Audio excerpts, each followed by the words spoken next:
Good evening, Denise. How are you?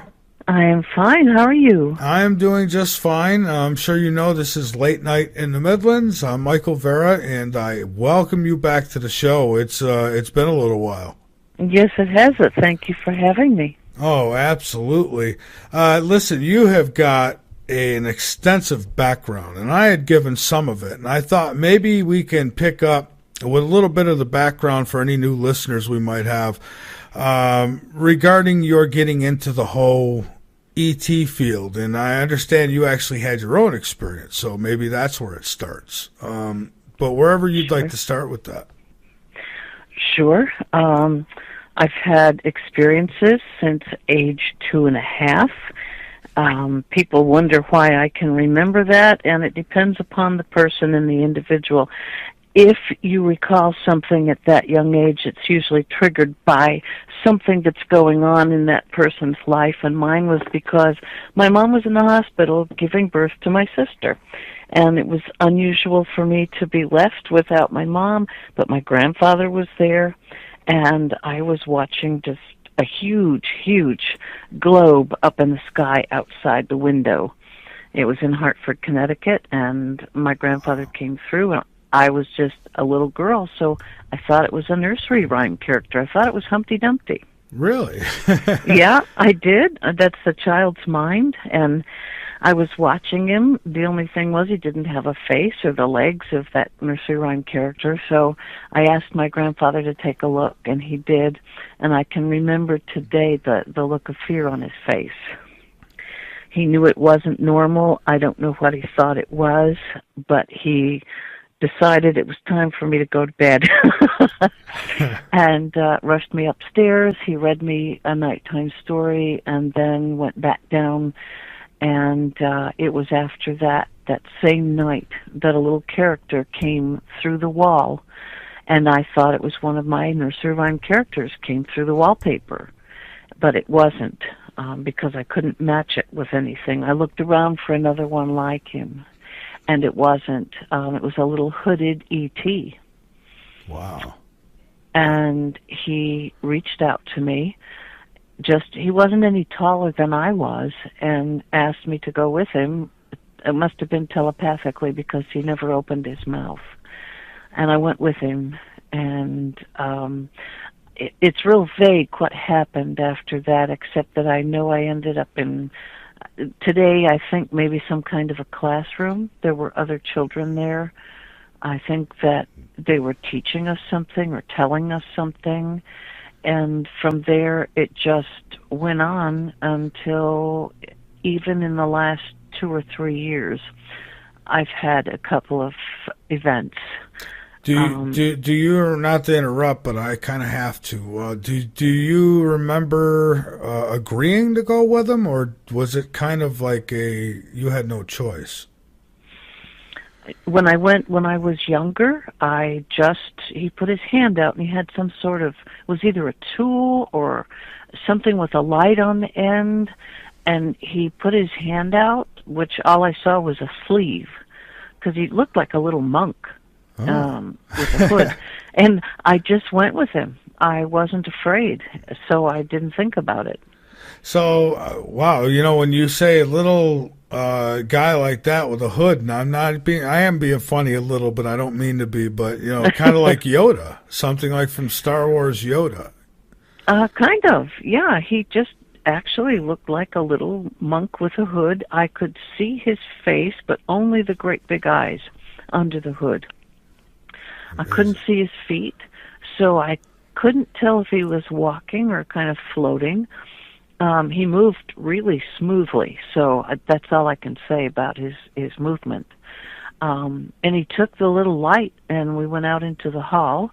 It was a very thin rod type affair with a light on the end, and he touched the wallpaper in the hallway, and we went right through it. Wow. And so then where did he take you? Kind of take us through that. What happened? The next thing I can recall, and even through hypnosis it doesn't change, is that I'm in some sort of round, circular room that's fairly dark. It's very dimly lit. It's grayish or charcoal in color. There are tables lined up, and there are other children in the room, and there's definitely a gray standing at some sort of podium, and he's telling us or directing us things. There's a screen, and we're being shown some things. And I don't remember anything about what we're being told. So you say it was some kind of classroom type setting, but so you were on a ship though, right? I mean, is that where they took you? I believe so. Yes, I believe I was. Yes, it was definitely not a building, because we were shown some areas of sky. I think I was looking out a window. They were trying to demonstrate that we were not in a building or on the ground by showing us that we were appearing to be floating. And so when did you actually, I mean, as a child, I'm sure at that point you probably didn't understand what was going on, or did you? I mean, what was your psyche like, I mean, with all this going on? No, I didn't understand at all, and nor did I question it. And then this occurred more than once. So when my mom came home with my little sister, there were times that she thought I had an invisible friend, because a lot of kids did. So when I would talk about him, I did give him a name, and it was another nursery character. Some people remember this and some don't. I called him Wee Willie Winky. Remember that nursery rhyme? Or maybe you won't, because I think it was more of a European nursery rhyme. Yeah, I'm not familiar with it, but it was a little, almost a monked creature, kind of odd looking, and he carried a lantern.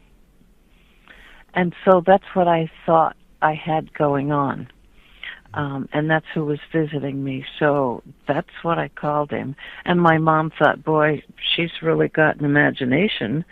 And then my sister's crib was put in the room up against mine. It was a very small room at the time in my parents' first home. I've seen pictures of it recently, and somebody took one for me to show me, so it's just as I remember it. I haven't forgotten anything. And she was floated over the top, and she won't discuss it. She doesn't want anything to do with it now. But my dad thought she'd become quite the climber, so he had to build the crib up with plywood, so she couldn't get out. And then she just was floated over the top. It didn't matter. Wow.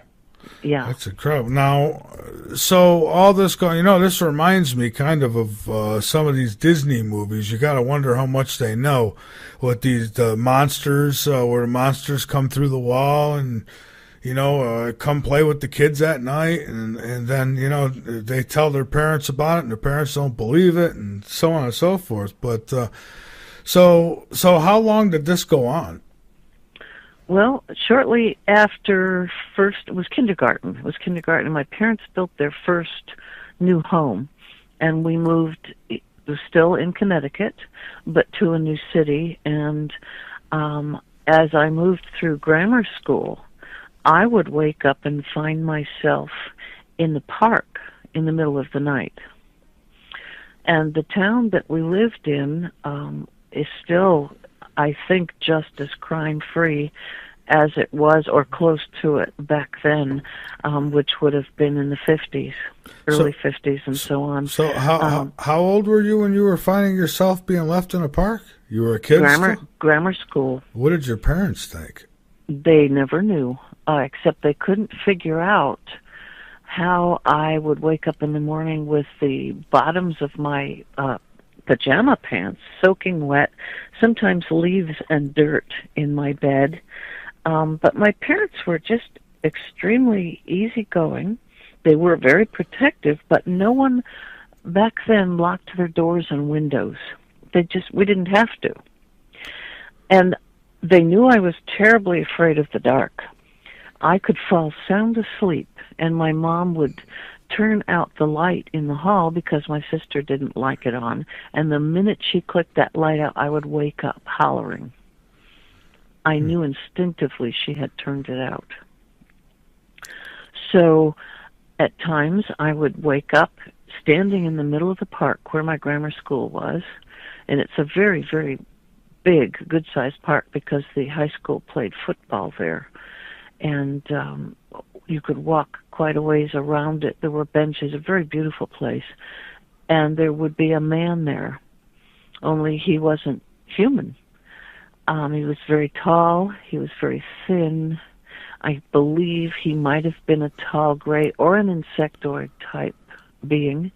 And he had something on the end of his hand. I called him, and I'm just a child again, the oil can man, because he had something on the end of his hand that he could chase me with, and I would hear a clocking sound. I remember what them oil cans sound like when you push the bottom, you know that? Yes, that's what it sounded like. And the arm would stretch, and I would run because I don't think I was supposed to wake up so soon. And he would reach out and put that clocking instrument on my shoulder, and then I would often appear on my doorstep, and I could just walk in, go straight up the stairs and into my bed. Wow. And nobody, you know, you gotta wonder if have you thought about it? I mean, did they like freeze everybody else in time in the house so they didn't know you were coming in? I mean, your parents never heard you sneaking in the house or any of that stuff, huh? No, I think they must have put them to sleep. I've experienced that now as an adult watching my husband, and I think they were asleep. Would have had to turn and go through a closed door to the right at the top of the stairs. In my bedroom, my sister was sound asleep. And then downstairs, you'd had to go further back into the house and to the left where my grandparents slept. And their door was closed, and they wouldn't have heard a thing. So now, at what age did you actually realize and look at things and say, hey, you know, this is extraterrestrial? Oh my goodness. Even in high school, we moved to California. My dad went into aerospace because he was in school nights in Connecticut. And when he finished, he wanted to go to California. We had some relatives there, and he was hired at Aerojet General. So we moved. And I experienced a few things there. And I knew they weren't normal. We even had a policeman come, that something had chased me. The same man had chased me down the street as the sun was setting. And I ran into my girlfriend's house and told his dad I was being chased. This thing went into the backyard, big backyards we had. A policeman came alone, and I know he saw it. Because he came running out and told my girlfriend's dad that he didn't have a partner with him and he was not going in that backyard again alone. And he took off very fast. That was probably the first time in high school that I knew I was dealing with something that wasn't normal. I wasn't sure where it came from. I wasn't connecting anything quite yet. That's a really good question you asked, because I haven't thought about that a whole lot. Yeah, well, you know, I'm so amazed by all this, and I'm really just trying to put pieces together so, you know, I want to talk to everybody who's had these experiences. The problem is there's a good deal of people who won't even come out and speak that have this kind of thing going on. And now you're actually with MUFON, is it? Mm-hmm. And you investigate this kind of stuff now. Yes, I now work directly under Kathleen Marden, who's the niece of Betty and Barney Hill, and I am so honored to work under her on a team, and we are the Experiencers Research Team with MUFON. It was formed and the protocol written mostly by Kathleen, and we're trying to do something new and different under Jan Harzan, who's the director, to help and support people so that they can step forward a little more than they used to help them understand that this is something that science needs to take a look at. And this does need to be researched in the best way that we know how, to learn more and more about it as we go along. Yeah, well, I'm kind of willing to bet that the scientists, at least on government payroll, are probably well aware of what's going on. I would think that they'd have to be. That these stories, even stories like of yours, are not going unnoticed. They may act on the surface like they're not interested, but I'm sure they're very interested. I think they're interested. They're not going to come out and say so. I don't know why. I have my suspicions, but only suspicions. And then we have the ones that come out and tell us all to be quiet, and we call those the men in black. And now we have women in black. Oh, so there's women in black now too. So this is a real phenomena. This whole men now women in black too. And well, they're letting them fight in the military. Might as well let them be in the in the black suits too, right?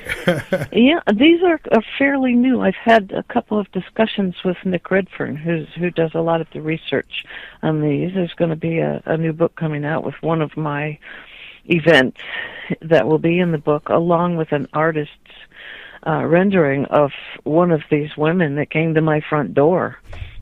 Wow. And these are, I think, fairly new. They're just showing themselves, and you don't know what you have because some of them look more like ETs or a hybrid type. And now I'm wondering, what's the case with them now? When they show up, does nobody else notice them? How does that work? I mean, do neighbors ever look out of the window and say, oh, hell, it's the men in black, don't go out there, honey? Or are they totally missing this? The situation that I had was early one Sunday morning. Everybody was asleep. I live in a court that's T-shaped. Mm-hmm. With an entrance down the middle. It divides it. And the homes are fairly close, and there's parking out in front. So I'm at the top of the T. And so the cars are parked around the top of that T, and the neighbors all know each other, and we were all sleeping. And I was sound asleep in bed. My daughter had been watching TV during the night, so she fell asleep on the sofa. And I heard her saying, Mom, you better come get this one. She's in her 40s, but she is disabled with cerebral palsy. But she sure knows what she's looking at, and she said, come out. They won't stop ringing the doorbell. So I got up out of bed and went right through. It's one of those things when no matter how old your child is, you go to them. Yeah. So I went through, and we have a monitor by the front door. It's for her, basically, so that she would feel safe answering the door if she's by herself. And there looking back at me were two females. One appeared to be about as tall as the camera, which is not extremely tall. It's about 5.5 feet. She may have been about 5. And then at her shoulder height was a shorter female. They had pitch black hair, dead straight, parted in the middle, in the center of the head, with bangs, black bangs, and below the bangs, the great big ET-type eyes. Wow. They had kind of tannish, darker tan-colored skin, and they were both wearing dark-colored jumpers with lighter blouses. So then, could you say that then these men and women in black are maybe some kind of hybrid type being, that they're not, they obviously, I guess they couldn't be human, could they? My feeling is that they're not. These are so totally different from the MIBs that I saw as kind of doughy-faced men in black suits and hats. I was startled. And I thought, you're taken aback. And I thought, I'm opening the door because this isn't normal. They're either costumes or somebody playing tricks or something. I opened the door and they were gone. I can look left and right and across the street. We know each other's cars, everybody. There was not a car missing. There was not one starting up. And there was no one on the lawn to the left, straight ahead on a sidewalk, or to my right toward the exit. They were just gone. Wow. So there's multiple multiple reports of this, isn't there? Yes. The UK is slightly different from us. They drive a different type of vehicle, the men I'm speaking of. They drive a more sporty vehicle. Here, they drive more of the Cadillac type vehicle, although older, classic. And they have been seen, if a policeman is able to catch up to them, to literally melt into the ground. That's very interesting, because now I'm wondering, people. I honestly, I used to get a little chuckle out of people who would say, "I'm telling you, they're shapeshifters," and I never really. It's not that I didn't believe it; I just found it kind of hard to believe, right? But it's true. I mean, there are these beings who can shapeshift, right? I mean, isn't that shapeshifting, to be able to just melt? Well, they're doing something, and another vehicle was seen to take off like a UFO would, just lift off, and off it went into the blue. So that's one method. The three that I saw was Christmas Eve, and I was walking into the store with my mom, and there were witnesses, late Christmas Eve, trying to pick up a very last-minute stocking stuffer. We went into JCPenney's and walked in, and we grabbed what we wanted right away, got in line. There were two people in front of us, and we were waiting at the cash register. So here come two blonde women. Very odd. Their hair was down their back. They were pushing. Do you know what an umbrella stroller is for a baby? It's not fancy. There's nowhere to carry any accessories. These women were not. They had no purses. They had no baby accessories of any kind. So they walked by, looked at my mom and I. They looked down at the stroller, looked back at me like, pay attention. We looked down, and here was this tiny, tiny infant that was not human. Had a blanket up to its shoulders. And I went to tap the woman in front of me to say, look at what's in this store. And everybody in front of us, including the cashier, was frozen in place. Not moving at all. Couldn't get their attention. I looked back down, and the two women headed in back of me where infant's clothing was. So I said to my mom, well, she was real nervous, and she said, "What's the matter with that baby?" And I said, "Just a minute, I'm going after them." And I headed where they had gone into infant's clothing. They had turned right. I ran around the corner, and they were not anywhere in sight. So I came back to my mom.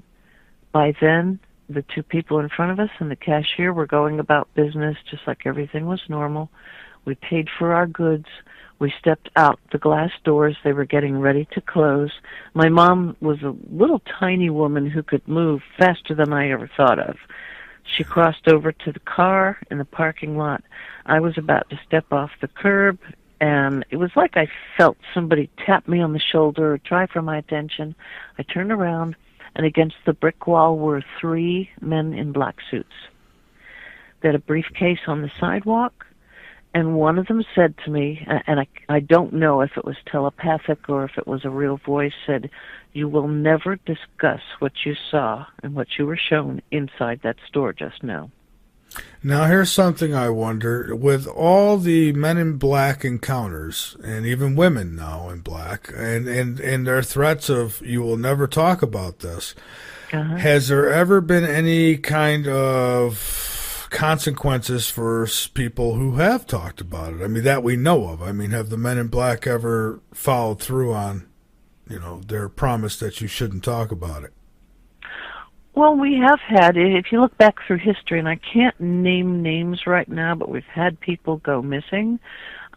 We have had people who have died in kind of mysterious ways, that in the end they can say, oh, they fell out the window, or they were ill, or they committed suicide. I mean, there are numerous things that have happened to some pretty important people, but what really happened?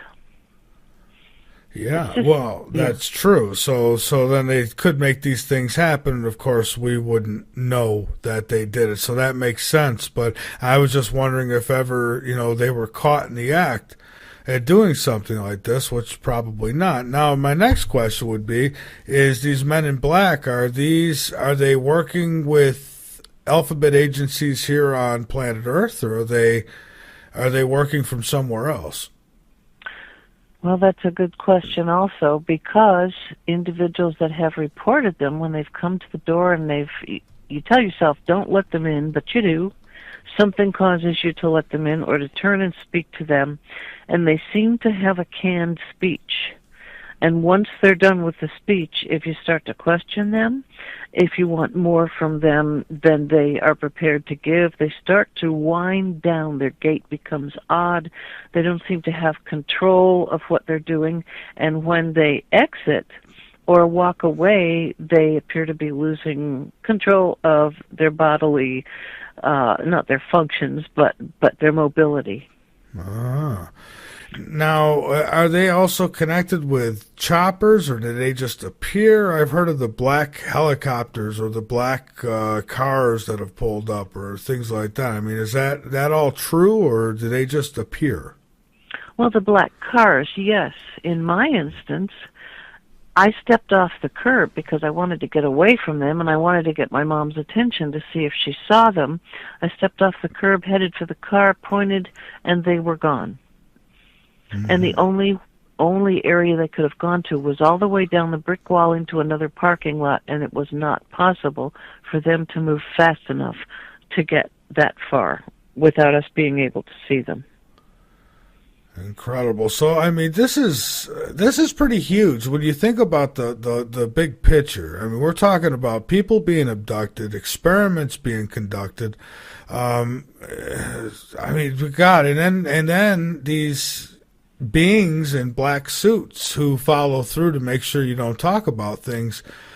I mean, it's quite a conspiracy when you think about it. And now my big question is it the ETs? Is it the alphabet agencies? Or is it both? Are they working together? I mean, I wonder how deep the extraterrestrials really are in this, and how much of it is reversed engineering of technologies that government agencies, black ops have done. And that's what I wonder. Now, I'm one who believes, I think it goes both. I think that both sides have a part in it. But what do you think? What is your research? Because you having the experiences you had, and now becoming somebody who would investigate this stuff, that's probably what drove you to this. And you must have learned a lot more about your own experiences by talking with other people, right?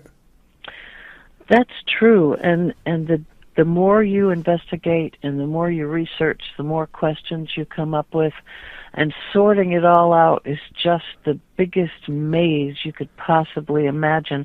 And how do you sort out the truth from the falsehoods to the maybe possiblies? And we need a million more individuals to help with research that have the good questions, the intelligence to follow through, and to know where to look, and not to believe every single thing that they hear. Well, and that's where I'm at. And, I actually make people angry sometimes, because I'm somebody who, I understand that there's certain things it's just nearly impossible to ask somebody to prove, and I accept those things. But then it doesn't hurt to ask. It doesn't hurt to investigate and try to be sure that what you're reporting is real. And so, and sometimes people get a little upset with that. It's like, but I saw the picture on the internet. It's like, yeah, you see a lot of stuff on the internet, but that is exactly true. And, we have to hold back some information that we have, because if we didn't, we would have nothing to look at while we wait for others to report those things. It's like a crime scene. We put out a questionnaire and we're looking for some answers that match, and we're looking for commonalities. We're looking for just those things that we haven't spoken about. And we have to keep coming up with more and more and more, and then something shows that surprises us totally. Where did this come from? It seems to be the truth, and this poor person is out there struggling, and they have to live with it on a daily basis. And now where do we go? Do we tuck that away? Do we talk about it? Do we ask others if they've had this experience? It's a mad circle that doesn't quite close. And today, I've always gone on, out on the record and says, oh, we're lucky. We've got the internet. People are more open to these things. But it's really a double-edged sword, because while people are more open to these things, there's also more people out there trying to make a name for themselves who, are making this stuff up. And I think some of them, probably a very small percentage of it, do it because they've got, mental issues or what have you. But I think the majority of the people do it because they're sent out there to do it, to muddy it up. And that's a shame, but it's part of the territory, I guess, right? I mean, they're always trying to cover this up somehow by making it look ridiculous, right? That's right, the debunkers, and they're actually cruel about it at times, and they don't need to be. Let them tell their own story, let them mention their own beliefs and their own thoughts, and leave it at that. But the ones that are the individuals that have to go and rip someone apart, I have to question those people, because if they've been sent out and paid to do that, to make it look so horrible and such a pack of lies, that people are going to back away from what's real. And that, yeah, exactly. And they do it. And so, that's why I tell people, be cautious what you see on the internet.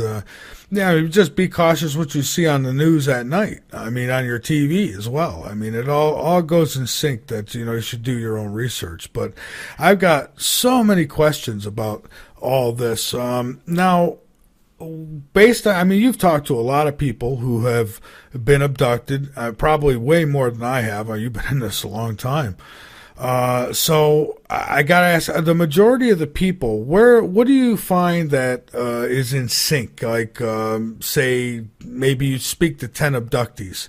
And what's in common with these abductees and yourself even? What do you find in common with most of these things? What do you remember as far as, are there humans and ETs? Do they remember being, what do they all, I guess, say that they share in their stories? Well, on both sides, male and female, we have pretty much decided that there is a definite, or was, we don't know if it's still going on for sure, it seems to in certain instances, there's a breeding program of some sort where they have taken both sperm and egg, and people have said they see what is a fetus of an ET or a hybrid floating in vials, and they felt something there when they saw it, or they've seen a half-grown or partially grown ET, and they feel like that was their child. There are missing pregnancies. These are all things that have been in common, and the descriptions and the emotions, they all fit together with all of the individuals, and they're not fake emotions. It's something that you just know. In the book that Kathleen and I wrote, it's the Alien Abduction Files, where I was taken and I had what I thought was a miscarriage, and then I saw in the vial floating a fairly well-developed fetus. And I call it the quickening because this fetus spun in the vial and opened its eyes. And the minute it did, I knew it was mine. Holy smokes. I mean, the emotions and what rushed through me physically, emotionally, mentally, every way you could possibly think, I knew it was a spiritual effect that this thing had on me. Now, what exactly, what are they, I've talked to several through the years, women who say that they, their babies were pretty much, they were impregnated and then the babies were taken from them. And so I'd have to. I mean, what are they doing? What are they using them for? Why? I mean, I've heard that they can't reproduce themselves and so on and so forth. But you would think a race that can travel through galaxies would be able to fix that problem without stealing the babies of human beings. I would think. I think they can. I think they could if they wanted to. I think they're trying to do two things. They're trying to fix something in us that had gone wrong, is such a warlike, angry people we've become, and they're trying to fix something in themselves and make it better for both. Just my opinion, that's all. Sure. I don't know where I got it from.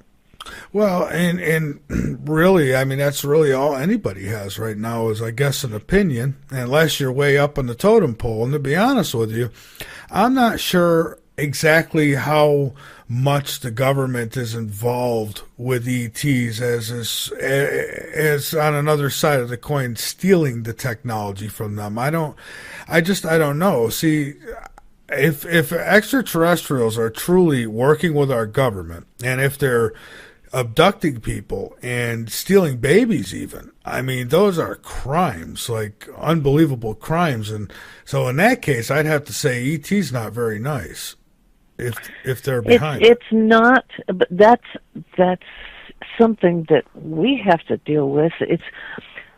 Well, if you want, I'll tell you something else that happened to me, and this might have you saying, oh, this woman's crazy. But it happened.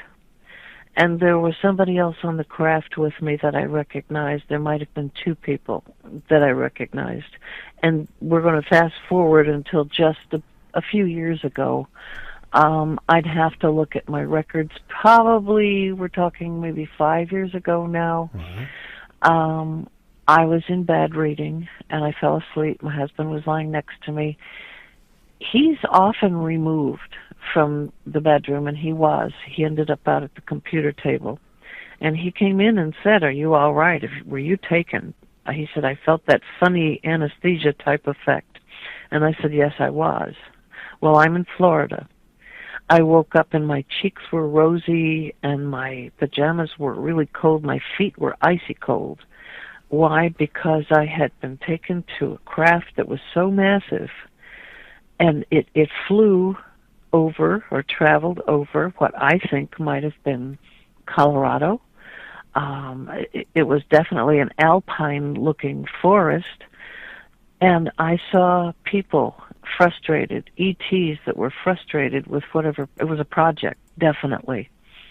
And there were rows of people, and two hallways in front of me was the source of how this craft operated.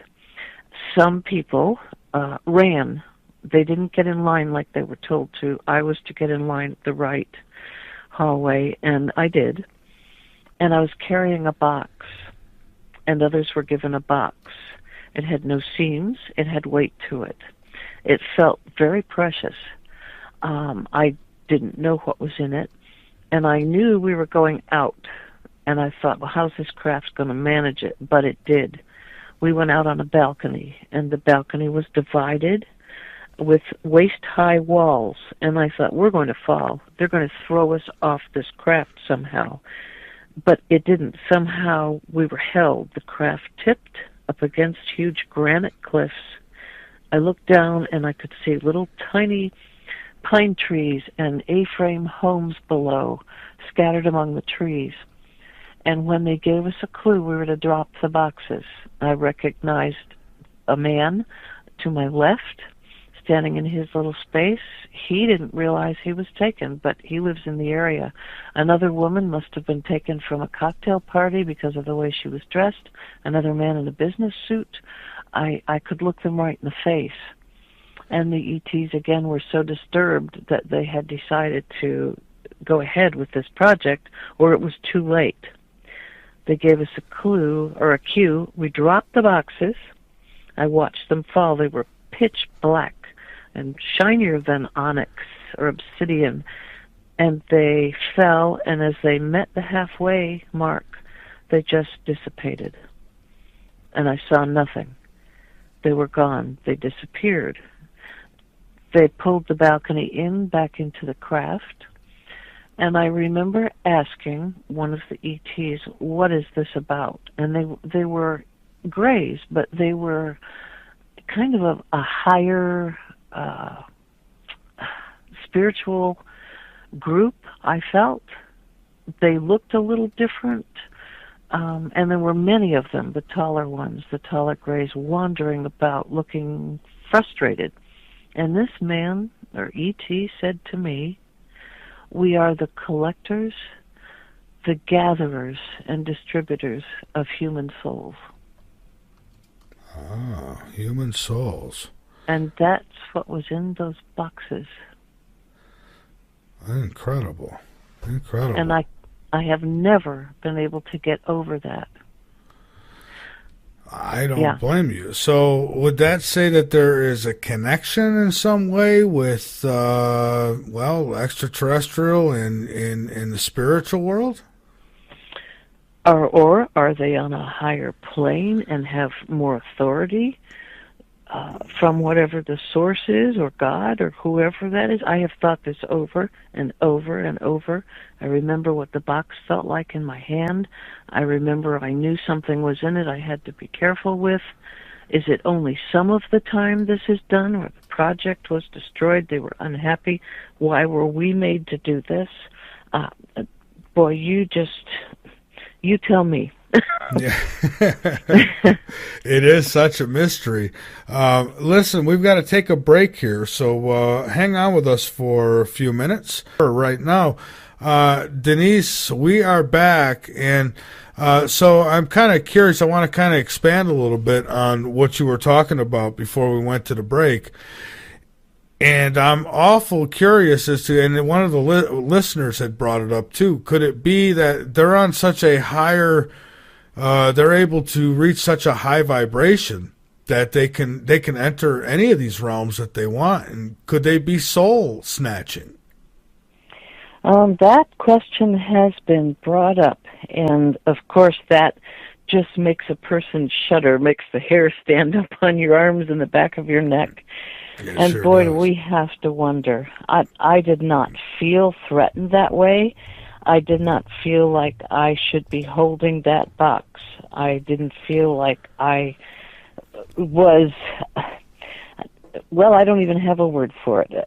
I thought that they felt they had made a mistake and that we shouldn't be doing what we were doing, nor should they have given us the opportunity to do that.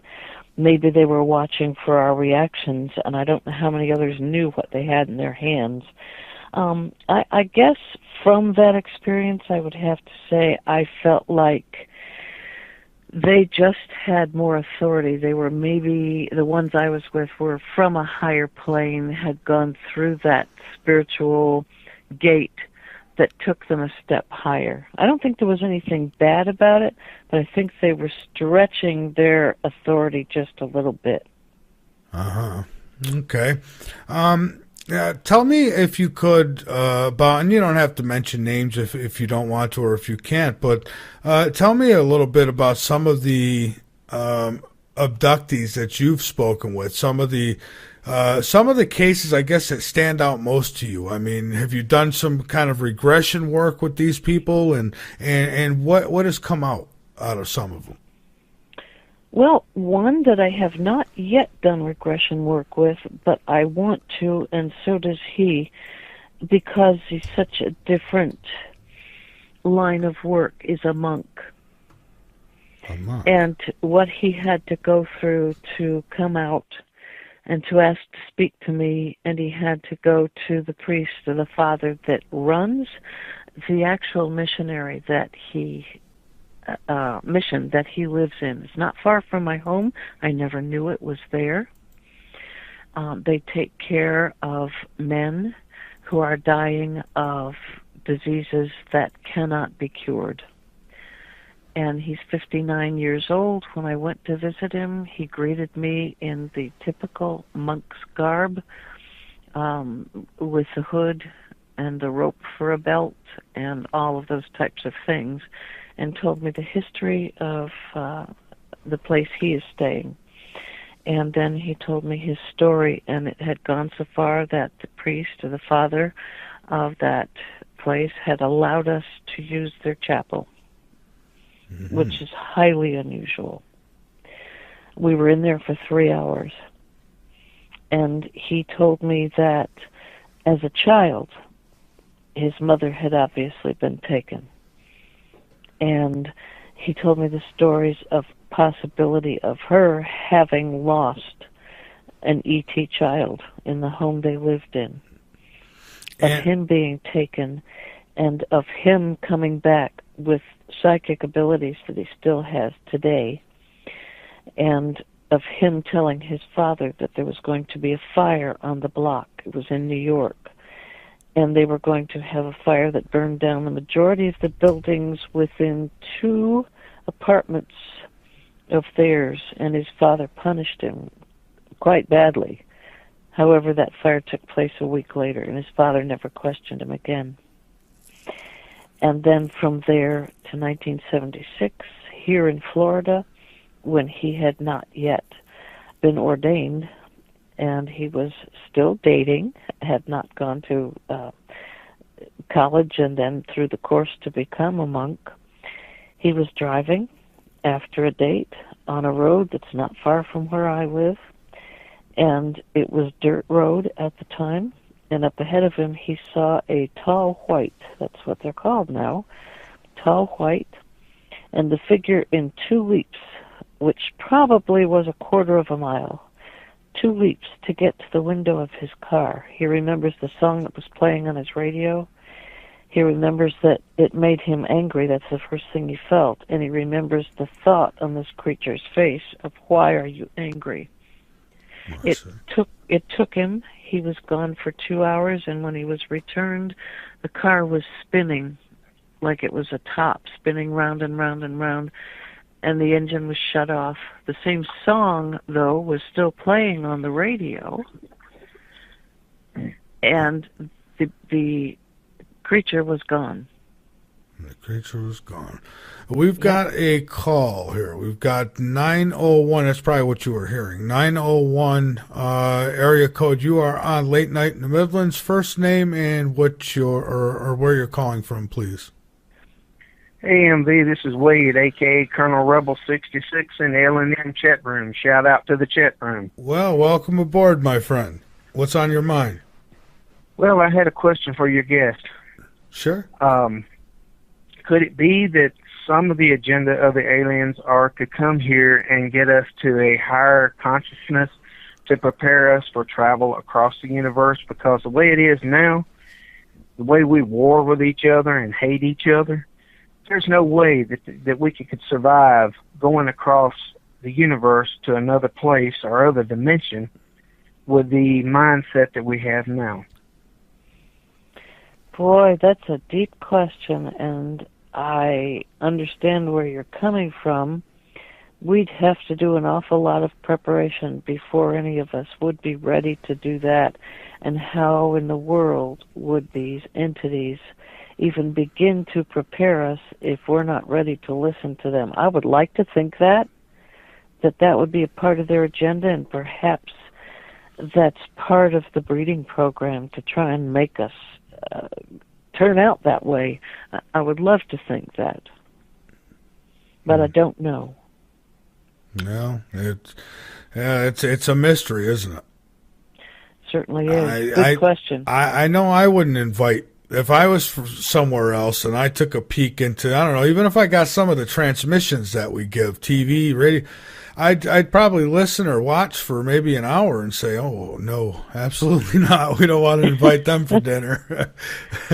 No, I certainly wouldn't. And I, we're now finding out that some of the things that we call paranormal are mixing with the abductions, and we don't know why, and we're beginning to research that, and it's been very difficult to get both fields to join together to grab hands and say, why is the paranormal field and the abduction field, why are we all seeing orbs? Why are some popping into these ETs and some appear to be from the spirit world? Why is that? What's going on here? What are they trying to tell us? So there's so much going on both spiritual, paranormal, and abduction-wise. There's an awful lot of places we need to look for answers. There is, and maybe it's possible that those dimensions have crossed in some way. I don't know. Caller, anything else you want to throw in there? Well, I can't say that I've actually been abducted. I have felt like there are times when I may have been, I don't know, looked over by maybe an alien came down and looked and said, "Nah, we're not going to take this one." But it just, you have those weird dreams, like you feel like you're floating, but you don't know whether it's real or if it's just you're in that dream state to where sometimes I'll get into a dream state that I can't seem to find a way to wake up until I find that one exit, and then it's like you got to get out fast, or you feel like you're going to be trapped there forever. Very interesting. I don't know if that sounds logical, but yes, I have those dreams sometimes like that I feel like I'm trapped. I've heard something similar. Yes. Mm-hmm. It'd be interesting for you to keep a journal and to ask to remember. You can find my website, and you can send me an email, and I can help you with some of that. Okay, well, thank you. And it was nice talking to the both of you. Hey, it was nice talking to you, and thanks for calling in. Thanks for being in our chat. All right, have a great night. Appreciate it. Anybody else wants to call in, you may. See, we don't bite. So you mentioned something really interesting, and that is the fact that so there's been abductees who have spoke about after or right after they've been abducted that they started having ghostly experiences. Is that it? Yes, they have. They've had orbs that they believe were visiting spirits. Some of them turned out to be exactly that. Others, the orbs have actually popped into, that's the only description we can use, popped into an ET. And oftentimes they're a blue figure. They're blues, like I said, the whites. Charles Hall has written several books that will describe the whites out on a military base in Nevada. How is Charles Hall? Have you spoke with him lately? I mean, I had him on my show back in 2011, and I had him on again shortly after that, and I actually lost his contact. I don't know what's going on with him these days, if he's still doing shows or not. Oh, I'm not sure, because I haven't heard that he is either. He may have done a little bit of a retirement or a step back, and who knows why that is. We never know. If we've been told not to, then that's exactly what he's doing. Yeah, but he told an incredible story about the tall whites. Oh, yes. Oh, my gosh, yes. Fascinating. And these others that come in as orbs and pop in people's homes. I'm working with two Coast Guard auxiliary individuals that have had this happen, and they've had old TVs that they were planning to donate, so they weren't plugged in, and they began to phosphoresce and stayed on for hours after the occurrence. And they also, I have two pieces of, if you want to call them implants, I've got them. I need to hand them over to someone, but I'm not about to mail them to anyone because they'll disappear. Yeah, they will. They absolutely will. They would intercept that. Now, so can you describe, of all these abductions, all the people you've spoke to, and even your own abductions, you've mentioned the grays and the tall whites, but what other type of I imagine there's got to be probably millions of species out there, but what species are being described mainly interacting with people or abducting? Well, the insect type, and that's one that I was involved with. Matter of fact, I called him the doctor. He's highly, highly intelligent, very, very strong, and he's the one that did most of the medical work, I would say, on me, as far as any kind of implant on the ship anything to do with checking my female parts, anything to do with implanting fetuses, and he's the one that made a statement I've not been able to figure out when I left after seeing the fetus in the vial. And that was something close to this. It's a near quote, and it was telepathic, that when we are implanted, and I think he meant humans, I feel that he did, and this pregnancy, he didn't use the term pregnancy, though I couldn't figure out exactly what, but that's what he meant. And it does not work out for us, and something is not quite right or exact. You get to keep them and raise them. So if something don't work out, they let you keep them, then. Yeah. Now, what does that mean, and who are they?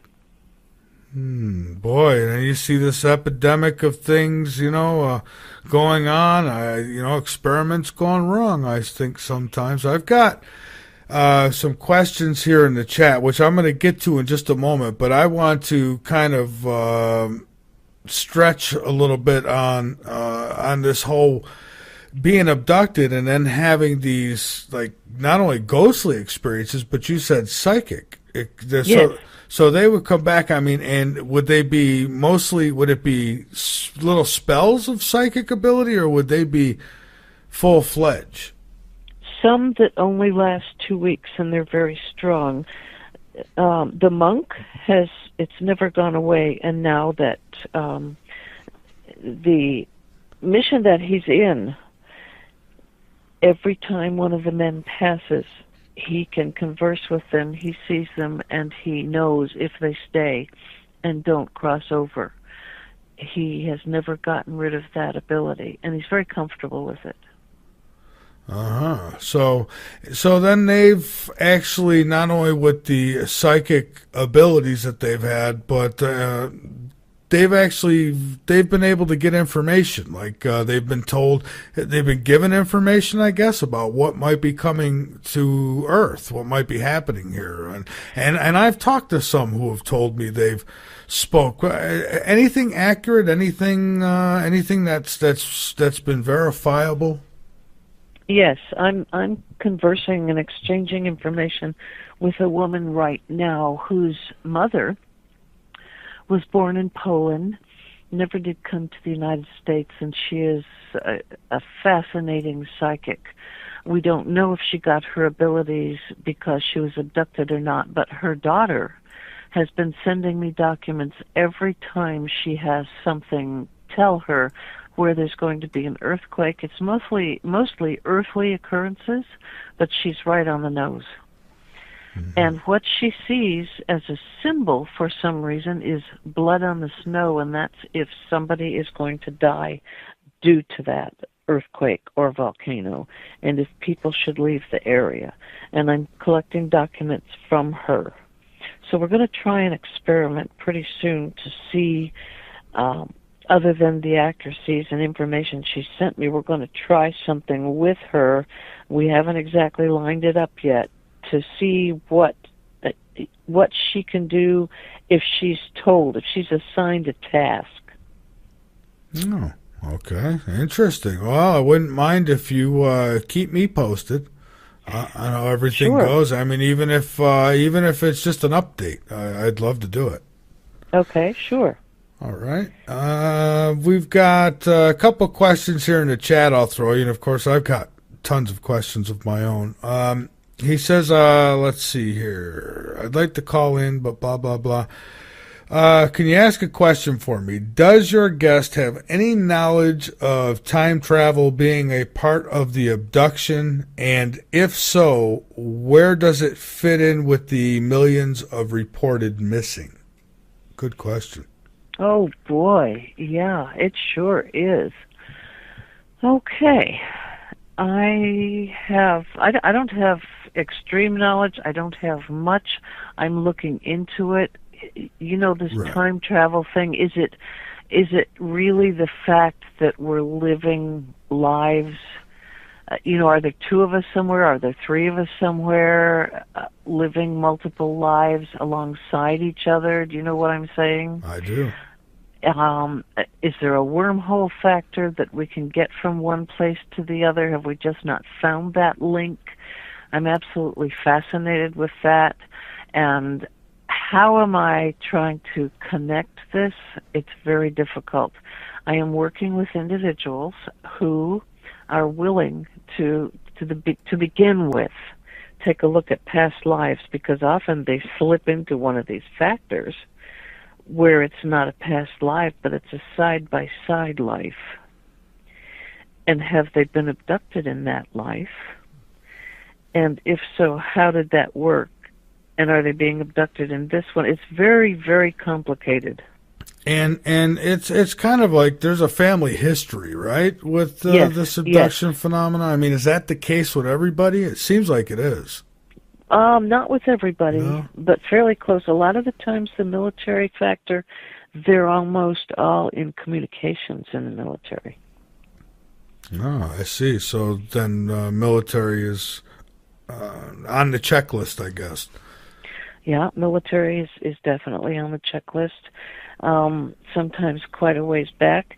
If you check into just a past life, very often the military carries back to that life right behind this one. See, now I find that interesting too, now that if you've got a military background, that you can, that's one of the things that is with these abductees. One of the things they have in common. So that they themselves have a military background, or just a family member having a military background? Not always, but sometimes they're, like myself, I have military in my family, but I was a civilian. Uh-huh. I was a civil servant for over 20 years. And my position varied, but I began by doing background investigations for new recruits who wanted to get into the nuclear power school so they could become a submariner.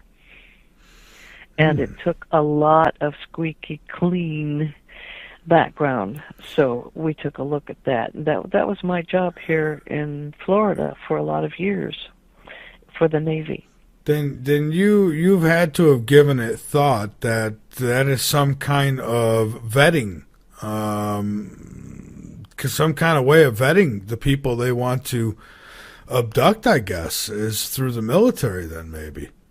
Well, could it have been? Yes. So my dad was in the military in World War II. My grandfather, World War I with the Scottish Highlanders. But then my dad went right. This is another portion that we need to look at. My dad worked for Aerojet, which was aerospace, and worked out in Nevada in the tunnels testing things. He couldn't tell me what they were. Wow. Interesting. So, I mean, well, that's what it's about, right? Trying to connect the dots and, right. Seeing a lot of dots being connected. We've got another question here. Neo says, I believe abductions occur to individuals that have an impact in the future. So the ETs are in constant observation mode to keep a paradox from happening or to correct a mistake from an earlier timeline. Does your guest have any thoughts on this?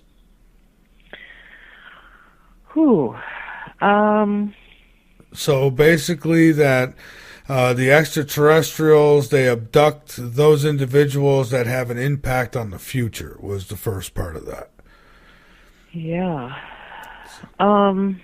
Well, you're having an impact on the future in a sense. I mean, you might not know it personally, but I mean, the people that you touch and you connect with, I mean, there'll be thousands of people just from this show that you will connect with on a personal level that you won't probably even know about. There are so many. I mean, I guess I could say the psychic bit of it.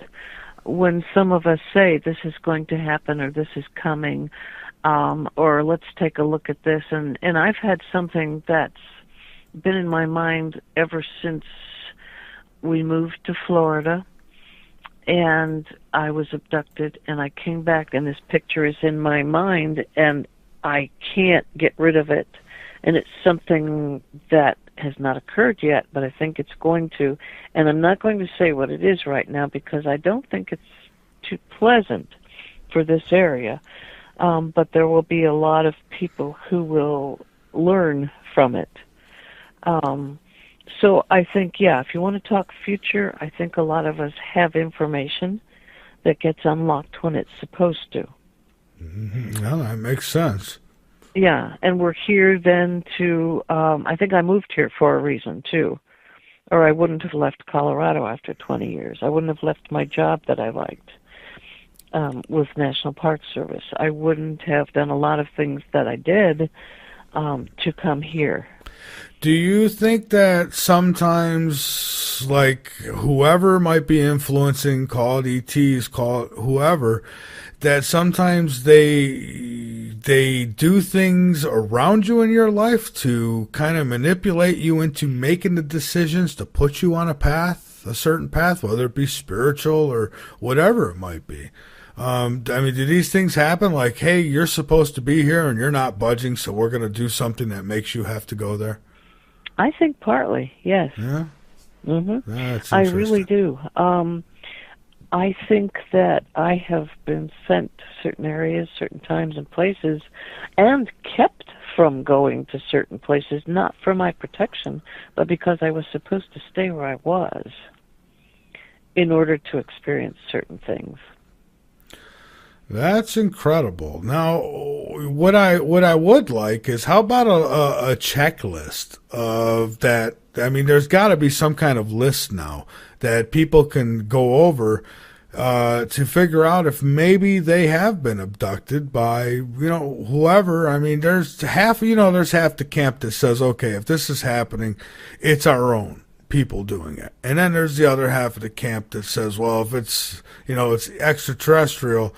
And I guess then there's me who says, well, it could be either or both. I mean, so, I guess that's what we're trying to do, get the answers. But if these are just humans, well, then there's some funny-looking humans aboard these ships. Mm-hmm. That's true. And on Earth, I think people need to be more alert, and they need to pay more attention to their surroundings. Some of us are so oblivious to our day-to-day whereabouts and what we're doing. We're concentrating on our phone apps and our iPads and where we're going next and what we've got to do, that we're not looking around.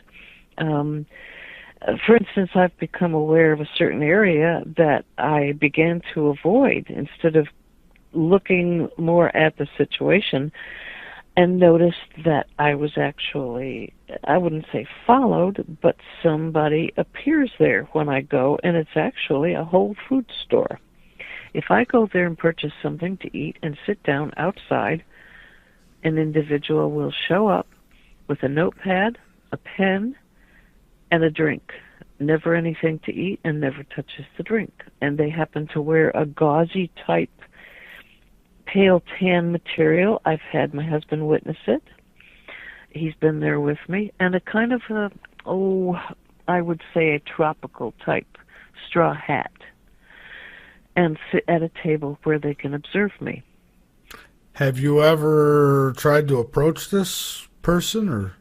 No, something stops me, and that's curious also, because I'm pretty nosy as an investigator, and I just observe them back carefully. And I'd say 3 times it's happened, I watch. And at a certain point, they're either aware that I'm getting ready to get up or ready to leave, preparing to say something, and they get up. They're looking right at me, and there's a little bit of white fuzzy hair sticking out from under the straw hat. They get up, and the table I sit at is on a corner right around a parking lot. Gets up, walks by a pillar that's supporting the awning I'm sitting by or under. When they walk past that pillar, they don't come out the other side. Interesting. So it's like they just open up the fabric of time or something and just, like wormholes or something, right? Yeah, every single time. But why am I being observed by them? I don't know. I'm very fascinated with the situation. I'd like to know who they are. But how many other people? I've had two others tell me they were aware of something like this, or being followed by a car that disappears when they turn up their driveway. Just goes away, and they don't look like Men in Black. They look like this type of individual. How many people are paying enough attention to know whether or not this is going on with them? It's so subtle. It is. It's interesting, and I tell you, I get in deep thought with this stuff because I've had, that's why I asked about this abduction, what would be the list, a checklist about it, because, lots of people have had experiences like I have where I don't remember ever interacting with no ETs, but I've had enough close encounters with the crafts in my life, that it's abnormal. It's like you get a guy like Stanton Freeman who says he's never seen a UFO, but it's been his topic for how long, and but then I get to see 8 of them in my lifetime. I mean, that just what's up with that? So I just wonder, is there cases where people see these things, only certain people see these things and others don't? Because in my sightings, my wife and I seen them. Even her son seen one of them with us, but everybody else, they seem oblivious to it. I don't know if it's oblivious. I'm actually going to be speaking on that here in Orlando at the library at the end of the month. And Kathy's going to be speaking also, but that's going to be my topic because of something that happened to me. There were about 8 of us coming out from a meeting on UFOs, and there's a highway that's pretty wide, 2 lanes going 3 going one way, 3 the other way, and we looked across the street to an empty parking lot where a big Kmart had just closed. And above the telephone lines was this huge, perfectly round object. We all saw it, with the exception of one person who was an engineer. And we kept pointing right at it and saying, "Steve, look at it. Don't you see it?" And he'd say, "Well, maybe. Well, I don't know." He was just wishy-washy, but all of us saw it. So we said, "Okay, don't talk. Let's go out to a restaurant. Let's all draw it. Everybody take another look." We got in our cars. We all went across to the parking lot that used to be the Kmart and followed it because it started to move. It remained a circle to me, a circle to another car. The third car, which went off to the left in the parking lot, it actually turned to a disc, turned on its side. It had a round globe at the top. And it spilled some little glittery stuff into a tree and shot straight up in the air and took off. Incredible. The engineer still did not see any of it. That's incredible. Well, the biggest sighting that I had was with my wife. Thankfully, she came outside our home just in time to see this thing. But I just got done doing a show, and, I'll skip the full story. But anyways, I'm standing there about to go inside the house, and I notice out of the corner of my eye this orangish color. So I look up, and there was a huge, it looked like an energy craft. I mean, it didn't look like a solid type craft. It was glowing. It was close too. I mean, I felt like if I could have got on maybe an 80-foot ladder, I could have hit this thing with a rock, maybe, or at least put a rock through it. But it was glowing orange. It looked tubular, like a bunch of tubes put together. And it just glided over us, and no noise, no nothing, no hurry either. It was moving, for a craft like that, it was just gliding through the sky. Then it got over the treetops, and swoop, it was gone. Oh, amazing. Yeah, so, I've had close-up sightings, but, they've never done anything to me that I know of. But everybody else in the area, and at the time it was in a trailer park, no less, and I'm screaming and yelling, running under this thing, going, "Woohoo, look at this," and nobody comes out, nobody turns lights on, and it's a quiet place. You're not allowed to make noise there. And nobody came out. No, it's very odd. This is something that I'm looking at. I'm actually going to test the theory during my talk. I'm going to pull something to see who notices what. Ah, I like that. Yeah, going to run a little test. 2 of them, actually. Good. Yeah. And when is this? It's Saturday, February 27th, here in Orlando. It's actually Seminole County, but the Seminole County Library. And anybody that is in the area and wants to come, myself and Kathy will be speaking that day. It's a MUFON meeting, so we're going to do that.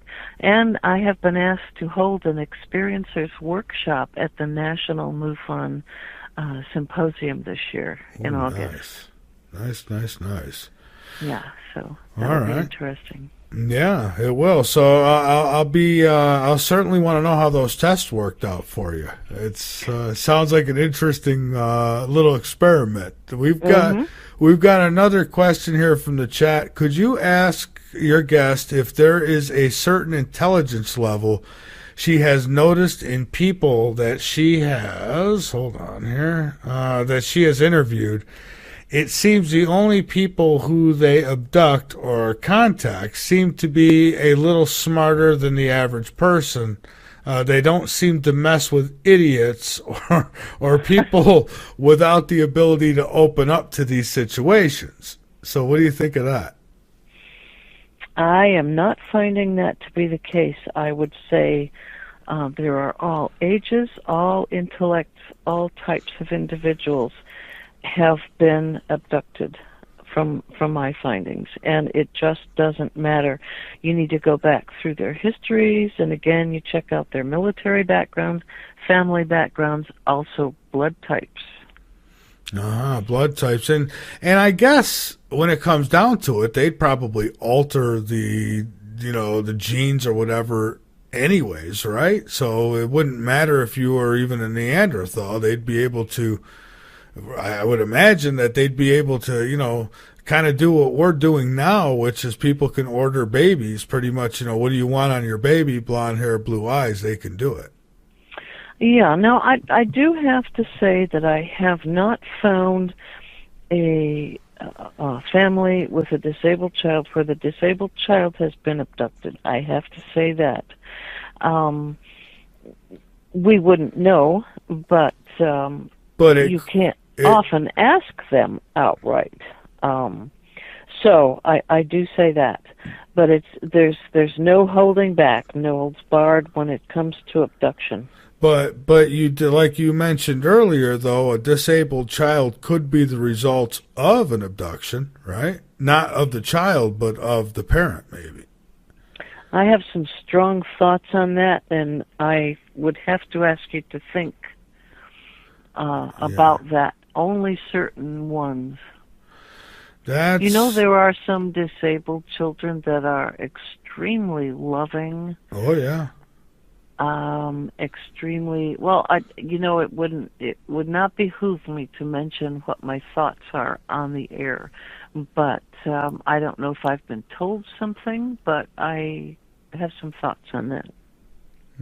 Okay, and we got a break coming up here in a few minutes, but what I'd like to do is ask you briefly about past life regressions, and I'm wondering, so you actually do these yourself? You perform past life regressions on folks? Uh-huh.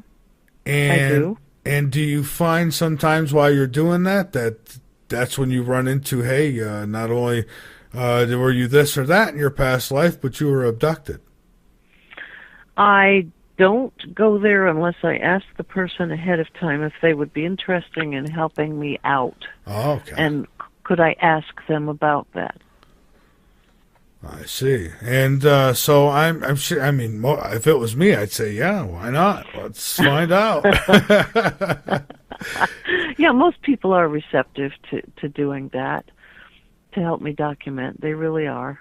And do you find, because if you're doing past life regressions, then you must, let's talk about that for a minute.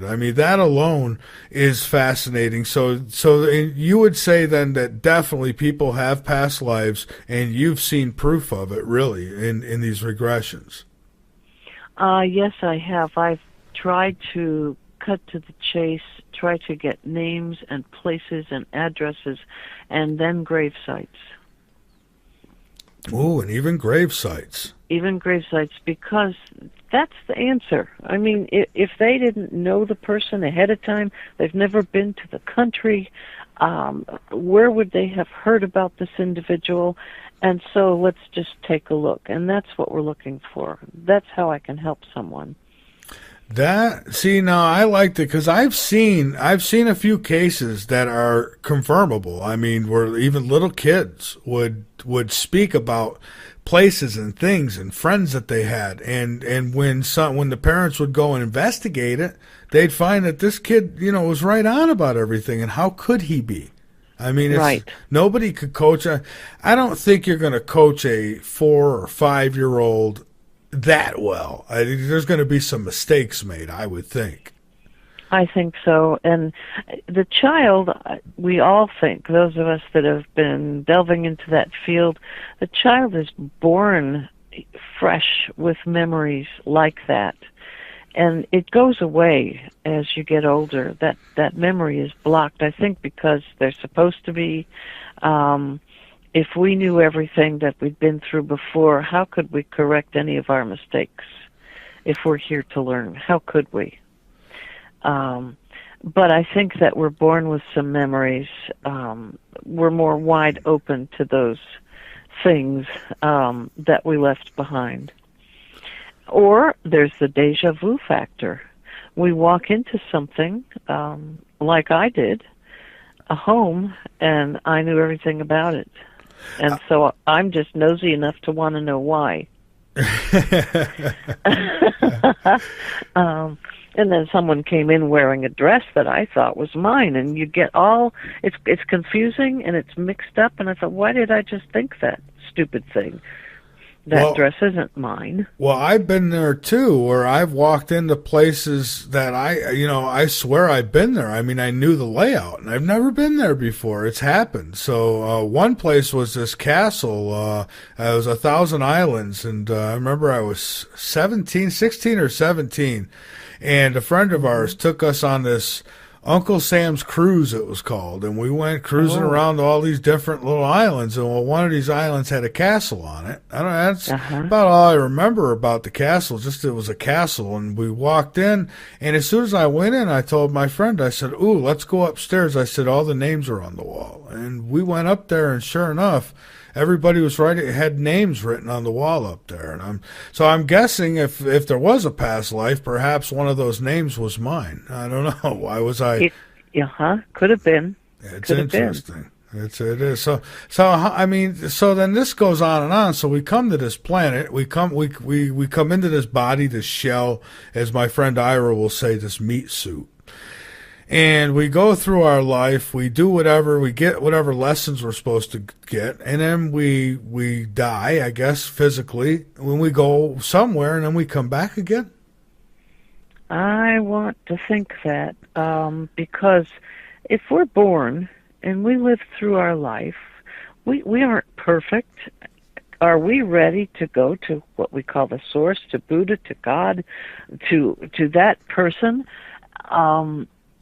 clean and healthy, and our mindset is perfect? Are we ready to do that? I don't feel that I would. I haven't fixed things that I want to fix. Well, yeah, that's true. Well, if that's the case, I mean, give me 200 years here, and I'll be happier. You give me 200 years, and I could probably fix things pretty easy. But because you notice as you get older, believe it or not, I mean, people, things actually, you start getting on the ball a little more, for most people, anyways, and things start coming together more for you. You start understanding who you are and what your purpose is and all that. But as a young person, I mean, look at all those years that you just, trial and error before. Right. So if we could skip all that, that would be great. Wouldn't it? It certainly would. And of course, we get the wisdom later in life when we could have used it when we were younger, but I guess there's a purpose for that too. And there are so many things that we don't know. But do we choose? I don't think anyone sends us here to have a disability. to get addicted to drugs, to become an alcoholic, all of those things, I think that may be our contract. We decide to do that for ourselves, to step up higher, to understand what people go through, and then develop that type of psyche that we need to be better about everything spiritually. That makes a lot of sense. It really does. I'm just me. I'm hoping that the knowledge that I have acquired already here in this lifetime, I really hope that I get to take that with me. And if I do, I mean, do we like put it in a locker and say, all right, let's put it in this locker, I'm going back in, and then you do another 80 years, and when you go back, you just keep adding to the locker, I wonder. I would think so, yes. And I think, how many people could you say are genuinely empathetic? Not many. No, not too many. No, how many can walk into a room and say, I can feel these sensations of hurt and pain and anguish, and I do not know if I can stay here because I can't help them all.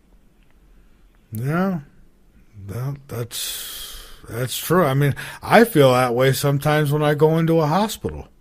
Oh, yes. And I'm walking down the hall and I see all these people laying in their beds with tubes, and I feel so blessed that I'm not there. But let's face it, there's a good chance that one day, you could wind up there. You probably will at some point. Yeah. Yeah, it's going to be you. And do you want someone to come in and see all those tubes and take a look and say, well, that one's done with, I'm out of here? Yeah, I know, unfortunately. And it's, I feel for people when I hate hospitals. I hate going in hospitals. I just want to heal everybody. If I was Jesus, as they say, boy, everybody be walking out of that place. Yeah. So you are an empath, and that's, I think, part of what we need to learn. And someone that is having pain, but you can't see it because they don't have a limb that doesn't work, and they don't have this and they don't have that. But it's inside them, and if there's something you can do, I think that comes from our experiences with the ETs also. There's something there. I never had this kind of thing before, and I do now. Uh-huh.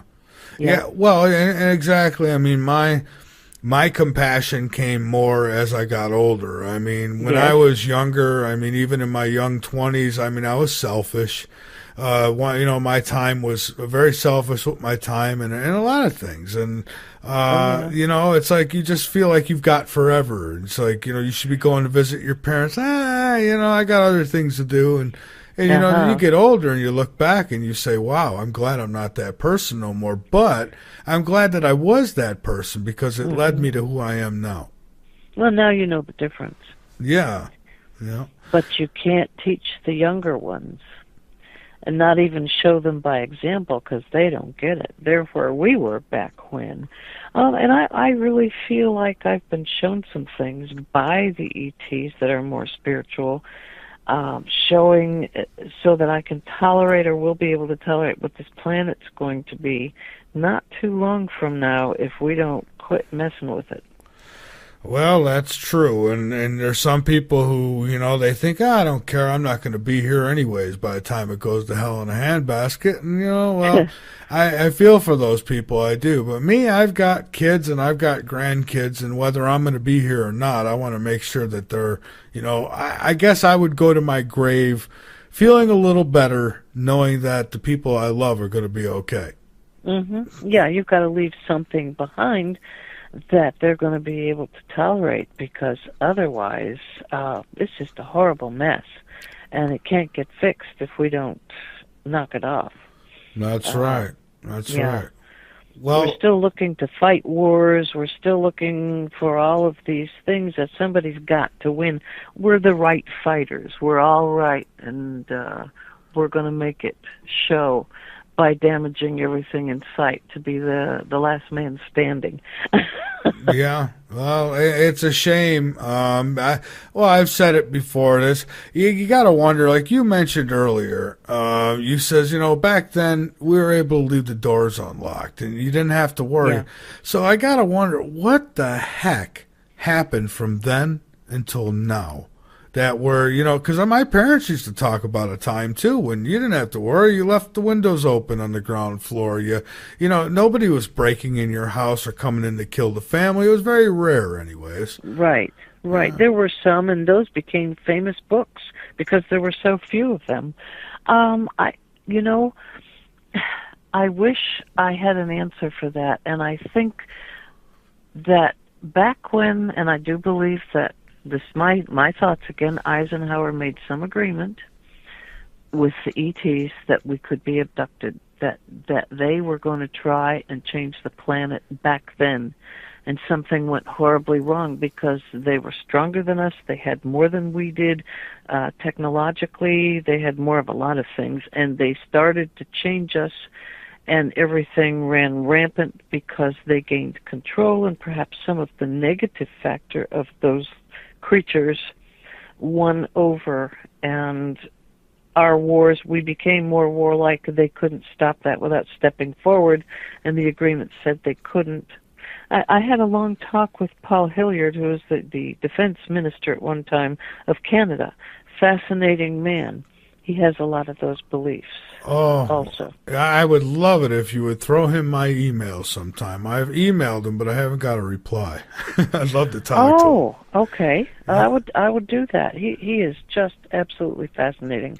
To hear him speak, he's got all his wits about him, and he saw a UFO, and that's what, when he was defense minister, and that's what caused him to begin to receive some pretty interesting documentation from various military and governments.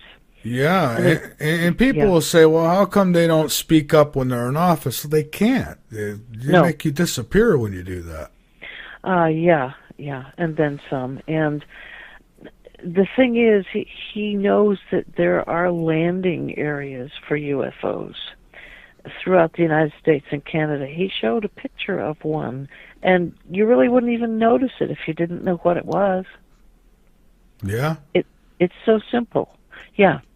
Interesting. So it'd be like a structure that's built, and it looks like, or even something that might look natural.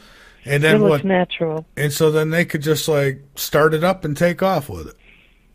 Basically, or land in. It's just something they would sight from up above and be able to see where it is, and down they come, and that's that. And if they took off from that site, you wouldn't notice it as anything. That is incredible, and how come I believe this? Because I really do believe it. Denise, we've got to take one more break here, so just hold on with us one more time, and then you and I will come back, and we'll finish up tonight. We'll take any calls. If anybody's got questions, if you got stories, folks, if you're listening, and you have had, maybe you think you've had an abduction experience or anything like that, we'd love to hear about it, honestly. Don't hesitate to call in. Nobody's, we're not here to judge you, but we'd love to hear from you, but only real serious stuff. We're not looking for jokesters or any of that. I mean, but we'd love to hear it. Even if you got questions, whatever, lines will be open when we come back. The number is over on our website, so you can get it there. And Smith will give it to you on our way back in here from the break. So with that, Denise Stoner is my guest. She is linked up on our homepage at latenightinthemidlands.com. Click her picture, takes you right over to her website. That'll be up throughout the night until the probably the wee hours of the morning. So feel free, and of course we'll have her linked up in our archives as well. Folks, we're going to take this break and we'll be back. This is Late Night in the Midlands. I do want to get back to things here with my guest, Denise Stoner. And Denise, we've got another call. We've got, I believe this is James. James in Massachusetts, right? Yes. How you doing, Michael? Oh, I'm doing fine. How are you? Pretty good. How you doing, Denise? Hello, James. I met you probably, I think, a couple times. I think I met you in over there in Pennsylvania with Catherine.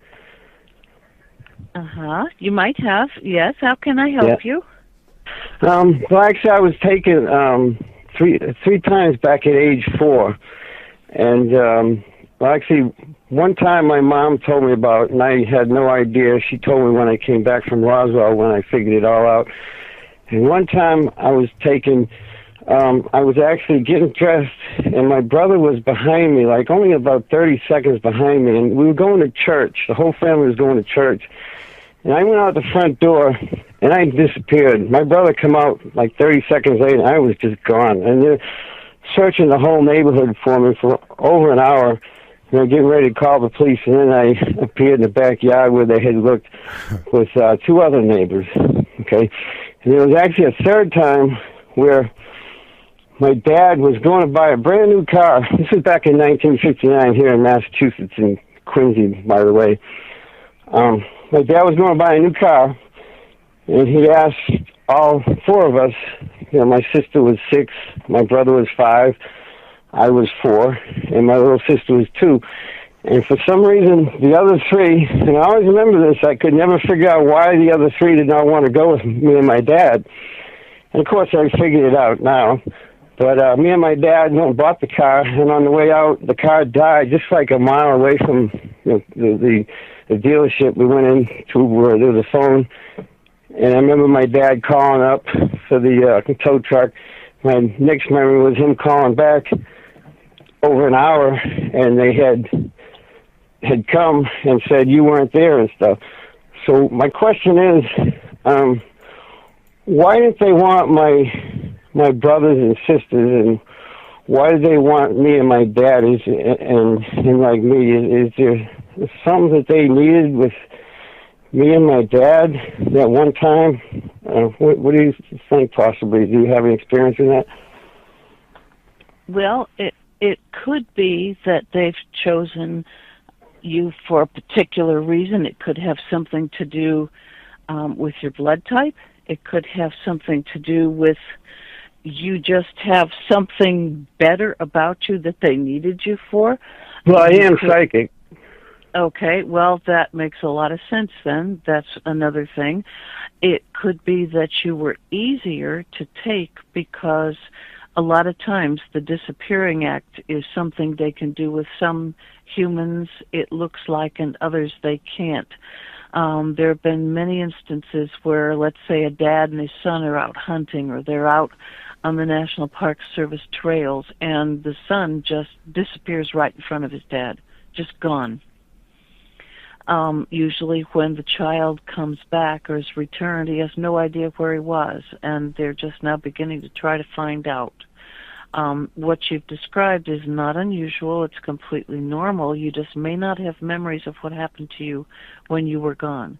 They may have taken your dad for the same reason, and they needed the 2 of you together in order to accomplish whatever it was they wanted to do. Well, when it happened, I was at the kitchen table, and I blurted out, why are the little people telling the big people what to do? And I actually looked at my dad, because I kind of knew my dad was there, but I really didn't have a whole memory of it.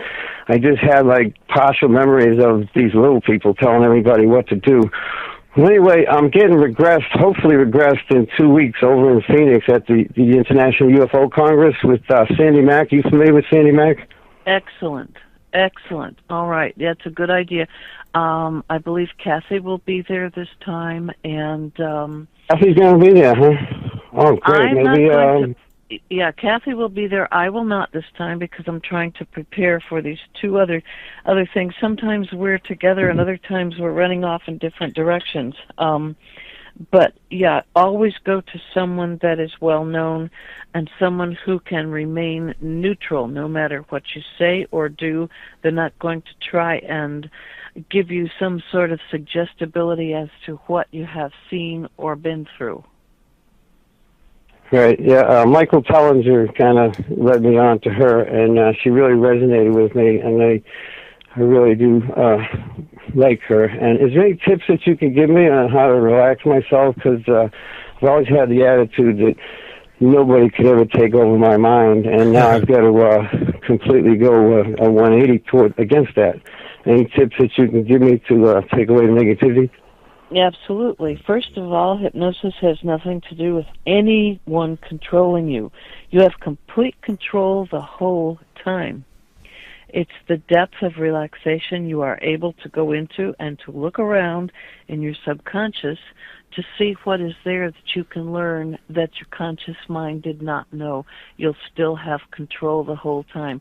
And your ability to listen to the hypnotist's instructions to help you to do that. Yep. Okay. No. Yep. I think I'm practicing a lot of things, and I hope I can really pull this off. I'm really going to try. So. Yes, Sandy is great. Thanks a lot. You're Denise. welcome. Thank you, Michael.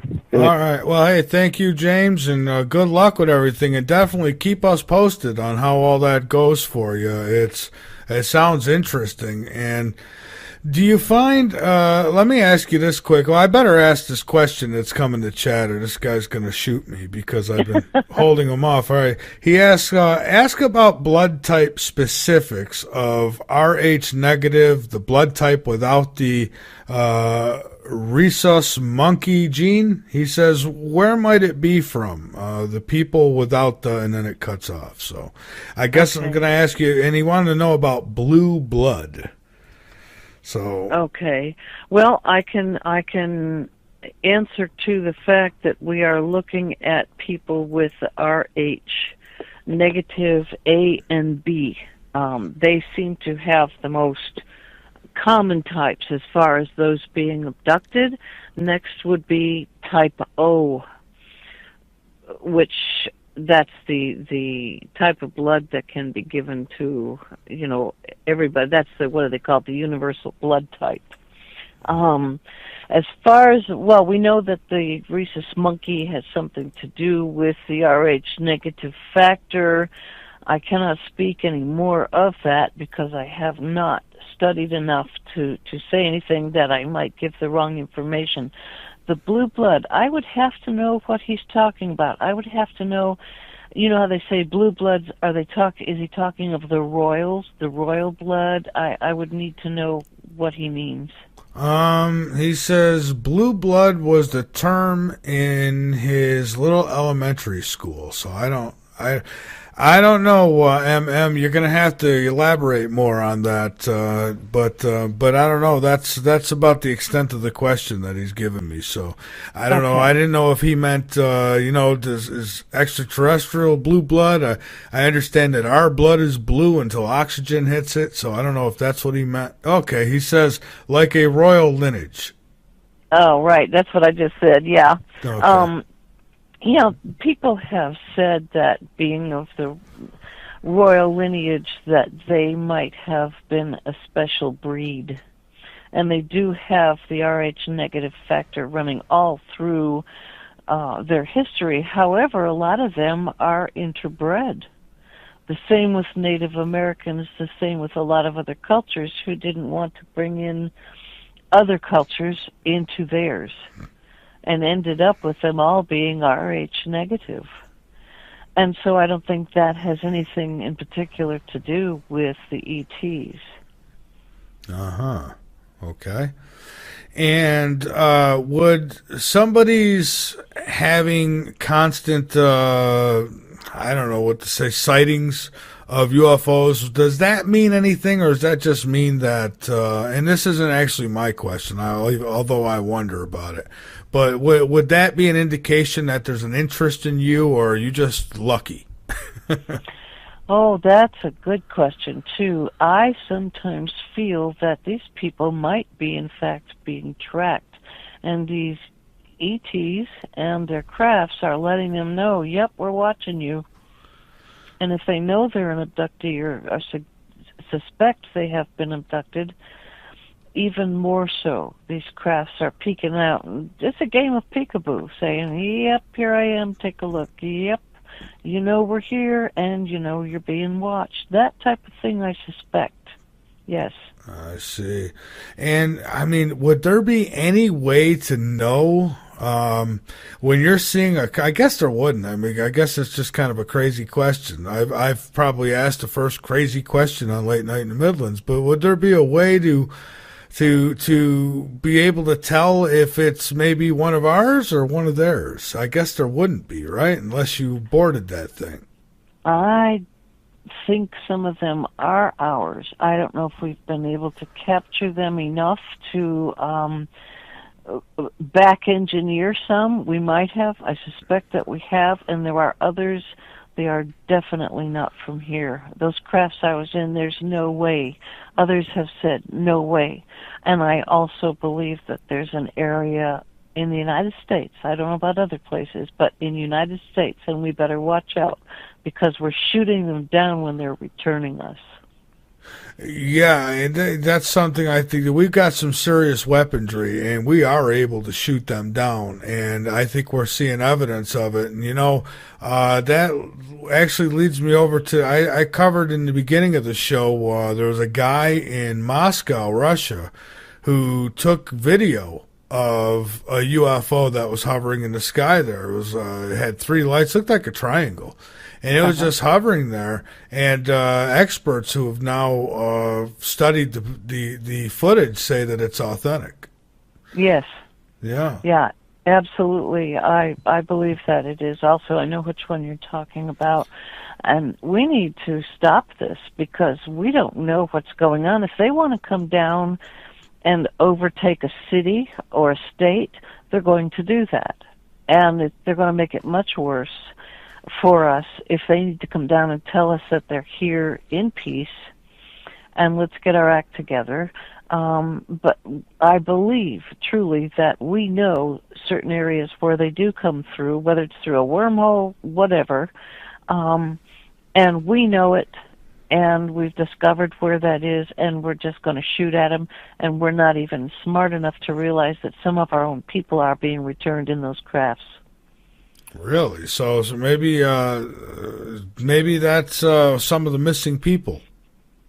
I think it's people coming back from being abducted. It's an entryway to get back into this earthly arena, and from there they're taken home, or wherever it is, they're delivered back to their state, to their home. I see. All right. Well, I want to hit some listener questions here before we finish up. These are from my email now. We got Karen in Oregon. She says, how many people are abductees on average, and how many have no idea this has happened to them? And it kind of goes off of what we were talking about earlier. How many people have been abducted and have no idea?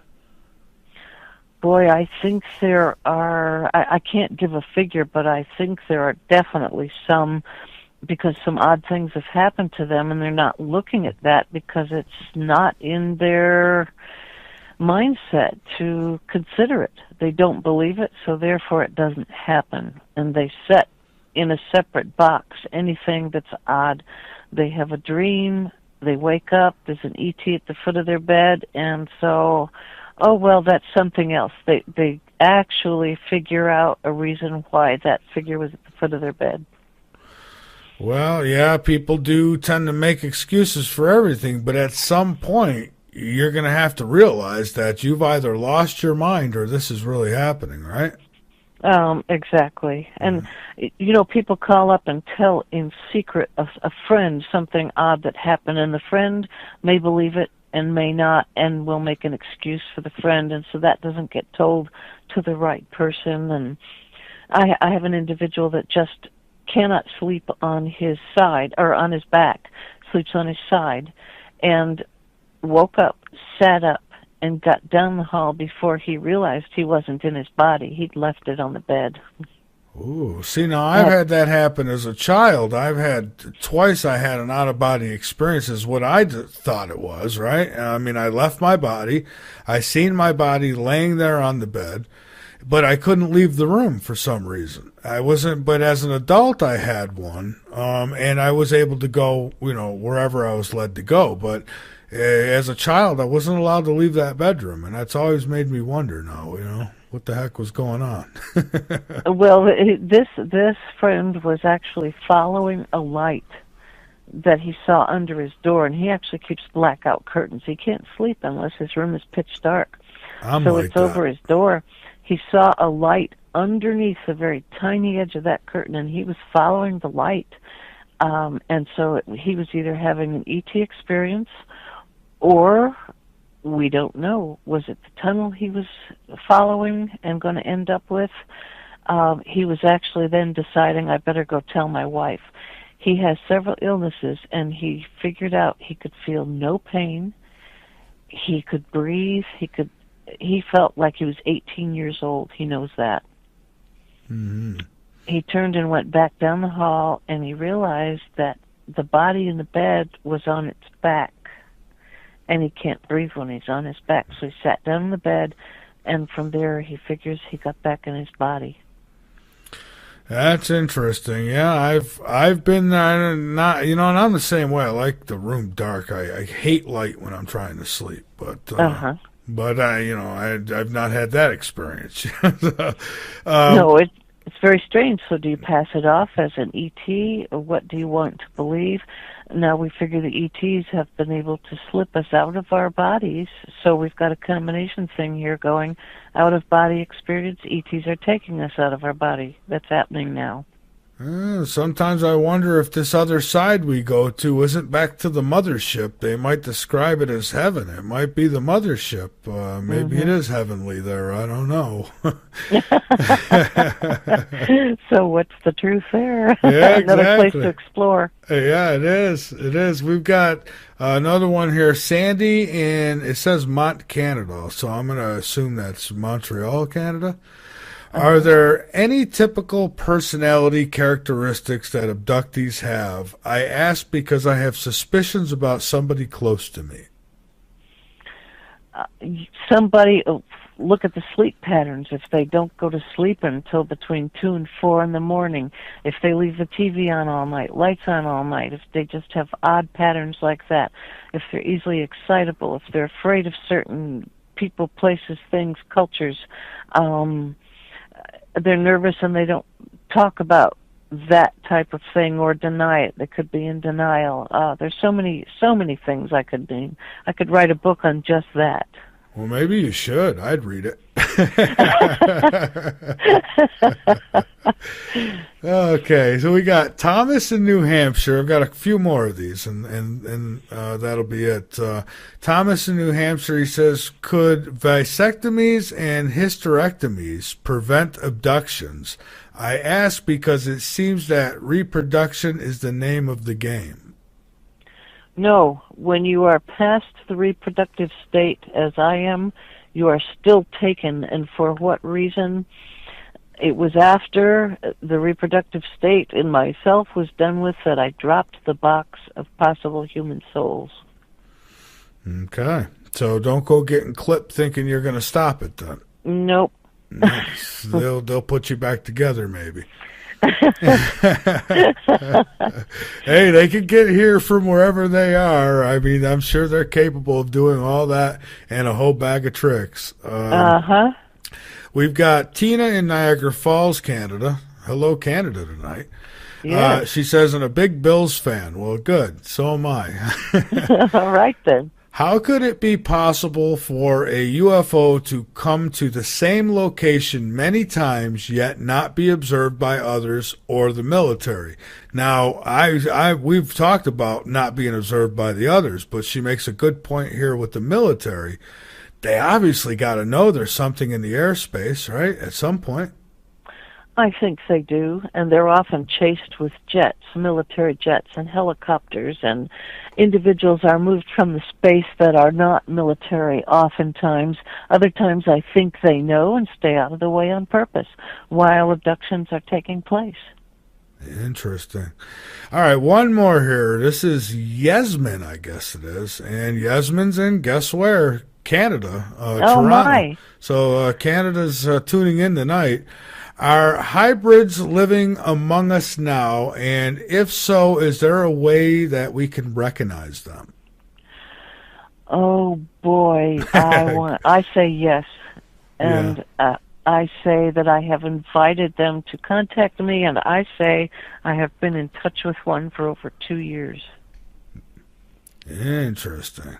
And this little gal is going to graduate from high school this year. That's interesting. Now, what about the black-eyed children? You know anything about that? I'll just throw that in there because people usually always want to know about the black-eyed children.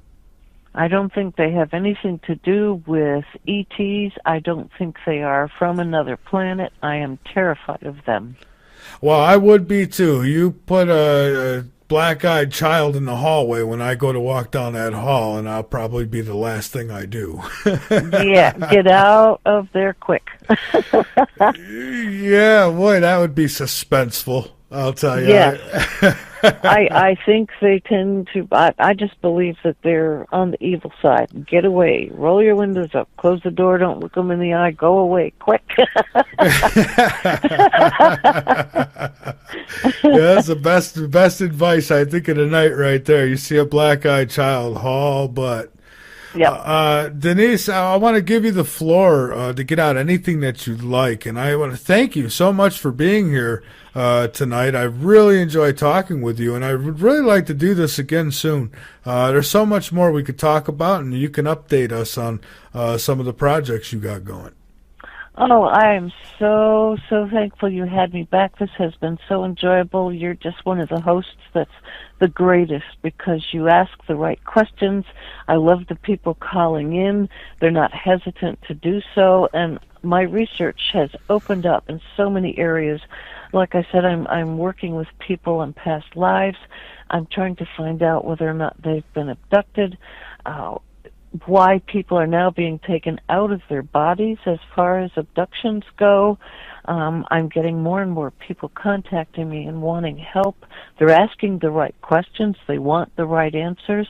And I think the more that are able to do that are to step up and to ask those questions, and they're not afraid to do so, the more that are going to come on and say, okay, I'm jumping in the ring. So that's what I have to say about it, and I would be glad to come back anytime.